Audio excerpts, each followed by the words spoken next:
தலைவலி புருஷனுக்கு வந்தா அப்பப்பா தலைவலி தாங்க முடியலையே. ஆத்தே ஒத்த தலைவலிக்க இந்த ஆர்ப்பாட்டம் பாசல்ல உட்காந்துக்கிட்ட அனத்தலு குடிங்க. ஒத்த டீய சூடா குடிச்சீங்கன்னா தலைவலி போயிட போகுது. குடிங்க குடிங்க. ரொம்ப வலிச்சுச்சா? சரி சரி குடிங்க.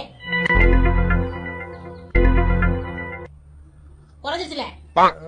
குறைஞ்சிச்சு. இப்ப அது குடிக்க குடிக்கிற வழி குறைஞ்சிடும். குடிங்க. பொண்டாட்டிக்கு தலைவலி வந்தா என்ன பண்ணுது? தலைவலிக்குது. ஐயோ தலைவலிக்குதா? தலைவலி தானே சொன்னேன். தமிழ்ல தானே சொன்னேன். இங்கிலீஷ்ல சொன்னேன், தெலுங்குல சொன்னேன், கன்னடத்துல சொன்னா. தலைவலி சத்தல சும்மா இருக்க முடியுதா? அவன் சவுண்ட் வச்சு பேசுறேன். இந்த வீட்டுல டிவிக்கெல்லாம் சவுண்ட் கேவருதா? ஒரு சத்த நேரம் அமைதியா இருக்க முடியுதா? இந்த வீட்டுல நொய் நொய்